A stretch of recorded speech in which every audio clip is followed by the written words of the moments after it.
Hey everybody, welcome back to another video. I hope you guys are having an amazing day. Today we're going to be talking about Crested Gecko structure.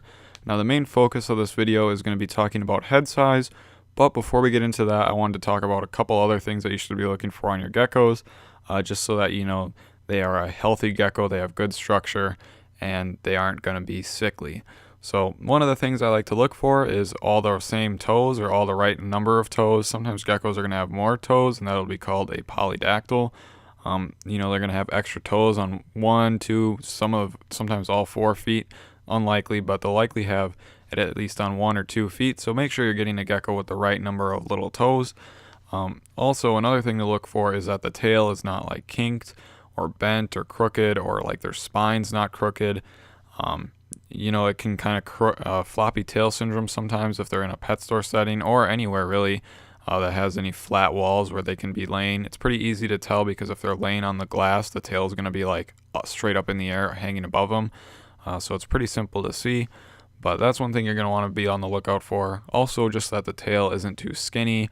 Super skinny tail isn't good. A nice thick tail is always what you're looking for. As far as eyes go, they're not super bulging, like out of their head, like you'd be able to tell, but if they're really bulgy, that's not good either. You don't want them sunken in, that's not good either. So just a kind of happy medium for the eyes. But just make sure the toes, the tail, and the spine, and the eyes are good. And those are the main things I would look at. Obviously, make sure it's not too skinny or like underfed or overfed and obese. But those are some of the other things that you can look for when deciding if the structure of your gecko is good. And the skinny or obese can change, over time if you get it on a diet or you fatten it up a little bit. But, you can't really change the extra amount of toes or anything like that. But that's not what you guys are here for. You're here to learn about Crested Gecko head size, alright? So today I'm going to be talking about some of the different head sizes in Crested Geckos, and fortunately enough, I have all three. One of them is a juvenile though, and I don't really recommend comparing head size on a juvenile just because, sometimes they're going to develop a little bit more and it'll get better. But this one I'm pretty sure isn't going to stay the same. And when I say get better, that doesn't mean it's bad necessarily right now. It's just not really what people are looking for at the moment. So if you guys are in any kind of group on Facebook or any kind of group around anywhere, Instagram, any of those kinds of things, and you see pictures of geckos, usually what people are shooting for when they're breeding their geckos is obviously the color, but also so that the gecko has a big head. Now, this is kind of a debated topic whether or not crested geckos with big heads are better or not, and I just wanted to give you guys kind of what I thought about it today. So I'm going to be starting out with my Crested Gecko Root Beer Float. Now, Root Beer Float is a juvenile. He's about, I think, 20 grams-ish now, or he should be at least. Now, I don't want to say he has poor structure because he's still a great gecko. It's just when people were looking for a gecko with a big head, he wouldn't really be on the top of their list. That being said, however, that doesn't mean that Root Beer Float couldn't make a great pet or a great breeder. His head is just not as big as others. So you can kind of see when we're looking at his head that it's a lot longer and a lot less wide.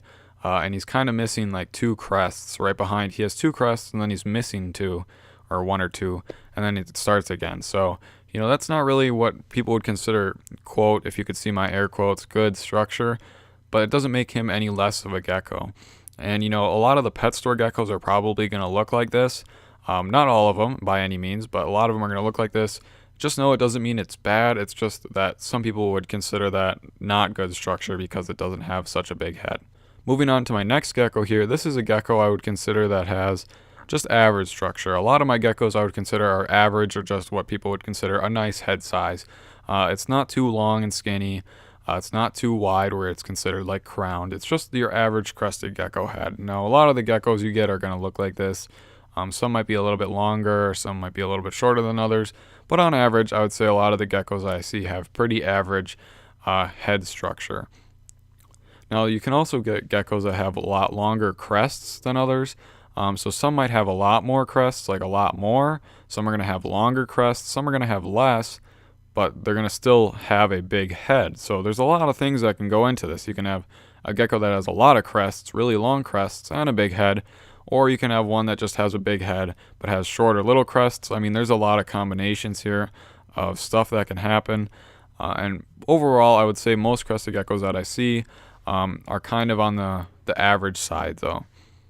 And finally here we have my girl Fall. Now at the end of this I'm going to put a picture of all three combined so you guys can see the difference in the head sizes here. But Fall probably has one of the biggest heads of all the geckos I own. I was just amazed when I unboxed her how big her head was. And this is generally what people would be considered like a crowned gecko, or a gecko that has really nice head structure.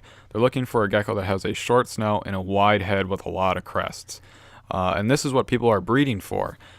Now there's a couple other things here, but just look at the difference in all these head structures from Rip Your Float, who is a little baby, but to the middle to the end, like to Fall. I mean, from Rip Your Float to Fall, it's pretty crazy in the different sizes of heads you can have. And you know, I'm not saying that any are less, but generally speaking, at least right now, people are always looking for the big heads. But if you have a gecko that has a small head, or what they would maybe consider bald, maybe doesn't have as nice of crests, or very short little crests, or maybe no crests at all, although that's unlikely, that doesn't mean it's any less of a gecko. Now, one of the other things I wanted to talk about that all goes along with this head structure kind of topic. So you guys saw how Rip Your Float had a small head, the gecko in the middle had an average head, and Fall on the end had a bigger head. Now, something you might be wondering is, do different morphs have different size heads? And this is kind of something that people have noticed, and I've noticed it personally too. Dalmatians, some Dalmatians anyway, and red crested geckos, on average, seem to have smaller crests and a smaller head size. I'm not sure why this is. Most of the reds don't have what I would consider a bald look to them, or very little crests. Their heads are just on the low side of average is what I would say. So if you find a red crested gecko, or some Dalmatians that have a good head size, I would say that's definitely a gecko to hold on to, because a lot of the red crested geckos I see, and even Julia, who I own, I would consider on the lower side of average as far as amount of crests, the crest length, and the crest and the size of their head in general is.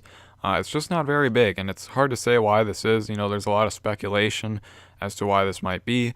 I'm not going to get into any of that because I'm not sure how much of that I believe. I just noticed that, you know, depending on your color of red or orange or Dalmatian, that some of these geckos might not have as big of heads on average than some of the other ones. And another thing that goes along with the breeding here is, you might be wondering, well, I have this really dope gecko, right? But his head is just so small and I don't like it. You know, can I get that, but in bigger head form? Usually speaking, if you take a gecko with a small head and you would breed it to a gecko that has a bigger head, you might end up with some more average looking head size crested geckos. And then, you know, if you take that and you breed it back to one that has another big head, you can hopefully kind of get rid of that small head shape and get a nice big crested gecko with the pattern you're looking for. Structure is relatively easy to fix in breeding, as far as I know, from what other people have said.